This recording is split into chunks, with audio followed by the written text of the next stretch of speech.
Good day mga Lodi Cakes, good afternoon. So you're back to reality na po ang inyong ground handling staff here in Tokyo International Airport, Japan. So back to reality na naman tayo. Kahapon nandun tayo sa Fukushi Center. Saan ngayon? Sa Kanishi, Gefuken. Nag-attend tayo doon ng 17th anniversary ng FBCFI church natin dito sa Japan. All over Japan pala. Nag-meet ang north to south. Nag-meet kami sa central. Kaya doon sa Gefuken, malapit sa Nagoya. Ngayon, babalik na naman tayo sa trabaho. So mga nagtatanong pa rin sa akin about sa ground handling, pwede ko na kayong sagutin.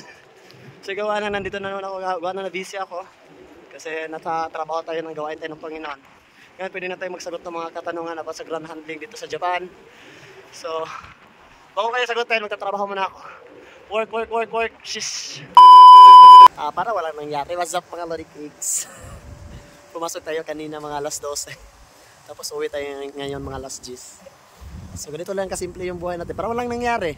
Parang hindi ako nagbaklas ng lagpas siguro mga 2,000 kamaleta yung nababa ko ngayon. Kasi gawa ng ginawa nila akong leader ngayon. Nakapagod kaya pa ikaw yung mag-leader sa line mo. Halos ikaw yung magtatrabaho. Halos gawa mo lahat ng bin. Ang nagawa ko ngayon is nasa mga ilang eroplano na gawa namin ngayon. Nasa mga kulang-kulang 25